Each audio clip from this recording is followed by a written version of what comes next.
Jorge, nos estabas explicando que algunos puntos habían quedado claros. El primero nos parece fundamental, no tratar a los manifestantes como terrucos, que es la peor forma de canalizar las demandas y más bien esa es una manera de ningunearlas y exacerbarlas. Y de no comprender la complejidad del fenómeno que se tiene delante. De acuerdo. Si uno sigue con atención los acontecimientos, va a ver que han habido muchas ciudades en el interior del país. Tengo en este momento en mente a Caraz, pero a Bancay y otras más, en donde han habido movilizaciones multitudinarias.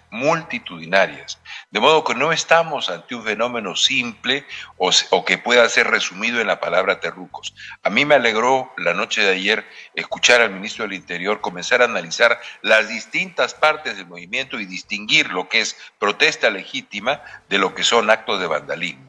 Y eso me parece fundamental. Si no entendemos eso, le estamos regalando un movimiento al extremismo violentista. Y eso es lo que hay que evitar. Entonces, esa idea que ha sido colocada en el debate público en los últimos días está abriéndose paso poco a poco. Y esa idea se abre paso, entonces habrá que buscar la manera de entenderse con todos aquellos manifestantes que pacíficamente colocan sus demandas.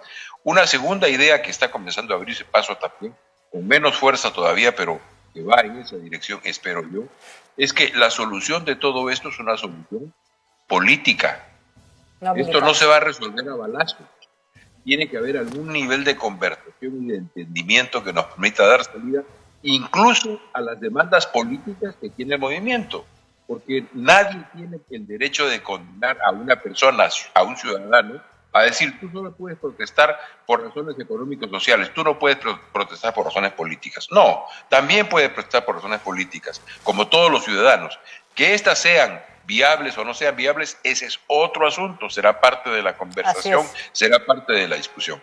Y finalmente, creo que si estas dos ideas comienzan a permear una cerrazón muy fuerte del Ejecutivo hasta ahora, entonces vamos a tener de parte del Ejecutivo, cuando estas dos ideas finalmente llenen la cabeza del Ejecutivo, una sincera voluntad de diálogo, que me parece que hasta ahora no la ha habido. Los llamados al diálogo han sido seguidos inmediatamente con un regaño a la multitud, que no es precisamente una forma de convocar al diálogo.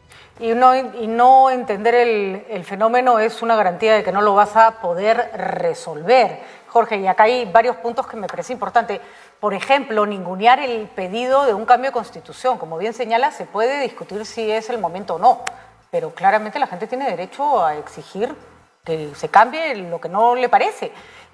Yo acá me atrevería además a sugerir, Jorge, que se pare con el ninguneo y con la burla.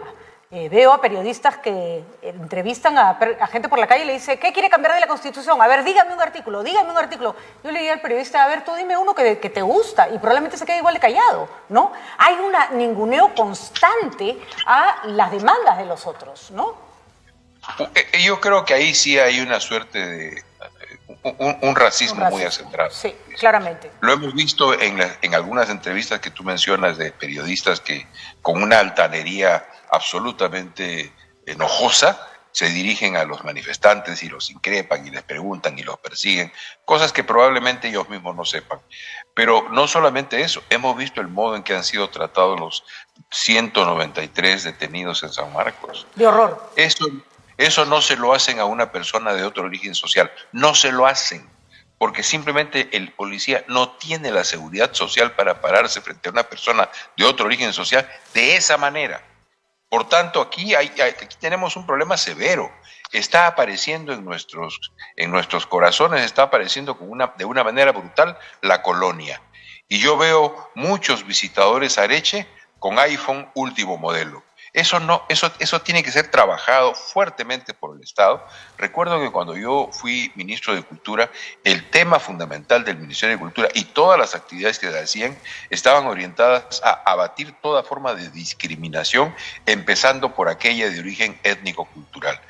Y necesitamos nosotros hacer que este tipo de ideas salgan plenamente del debate, así como en 1950, cuando un hombre golpeaba a una mujer, la gente o miraba para otro lado o decía, la está educando.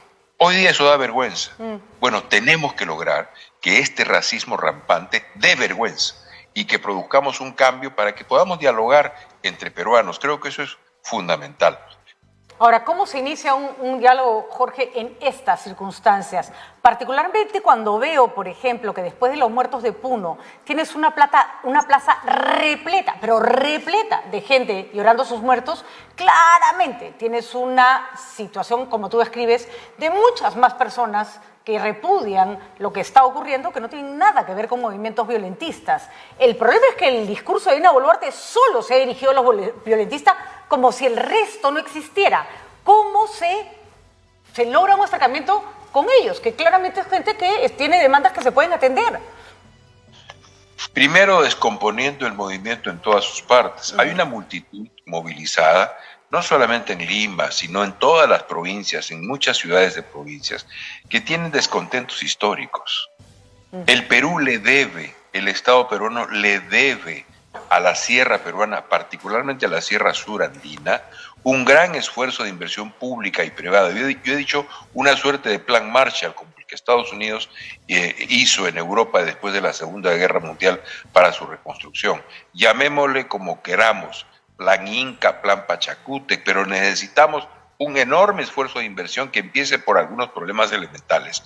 Energía, agua, por supuesto, educación y salud, pero energía y agua son fundamentales. Necesitamos hacer un esfuerzo de construcción de muchas presas y represas a la medida de la economía campesina, así como hacemos las otras grandotas para el sector de agroexportación, necesitamos hacer lo mismo para la pequeña economía campesina. Yo no logro entender cómo es que al gobierno no se le ocurre plantear un esfuerzo de inversión en este contexto para transformar lo que es un sentimiento fuerte de enojo, de muchas veces de rencor, que desde el punto de vista social es legítimo, no desde el punto de vista de sus líderes, para poder abrir caminos y desbrozar. Luego tienes, Patricia, en la movilización, un conjunto de intereses legítimos que están ahí movilizados. Por ejemplo, he hablado varias veces, porque he tenido reuniones con ellos, de los alpaqueros. Ellos lograron acuerdos con el señor Castillo que temen que se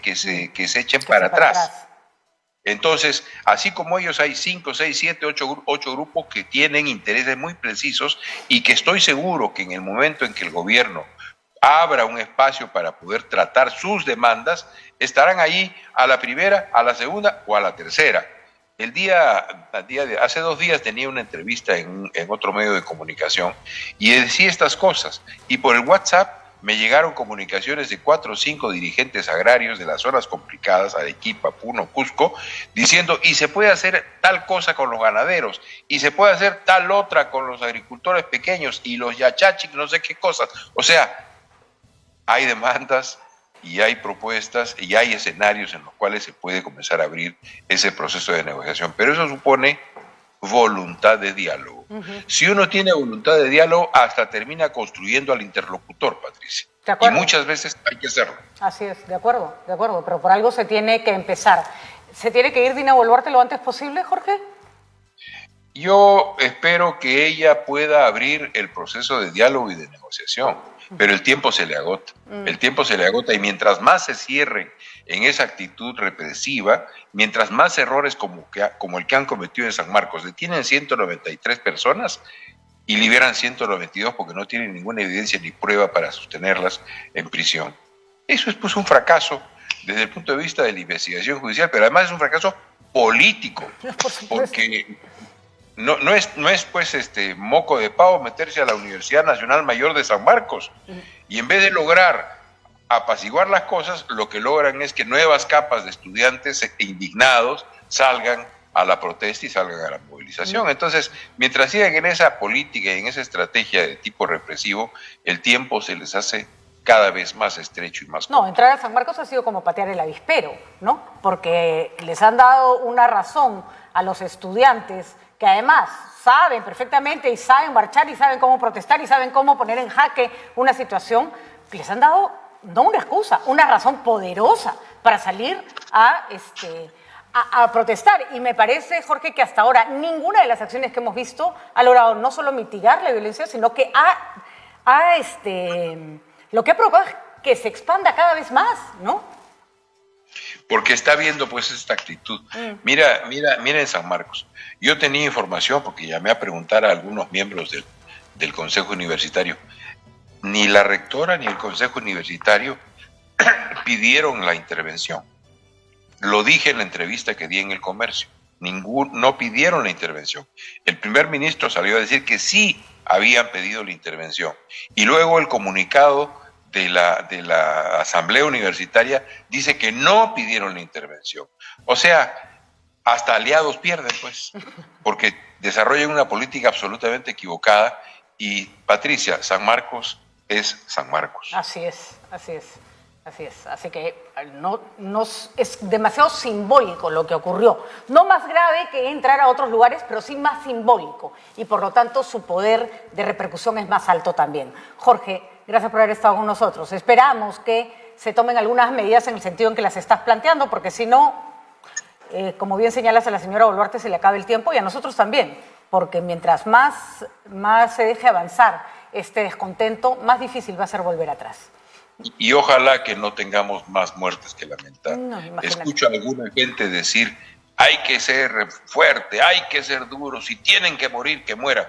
Claro, si se trata de los otros y allá lejos, es fácil decirlo. Es lamentable que ese tipo de amor por nuestros compatriotas de otras partes del país sea el que exista y el que prime en algunos sectores del país. Gracias por la llamada, Patricia. Gracias, Jorge. Un abrazo.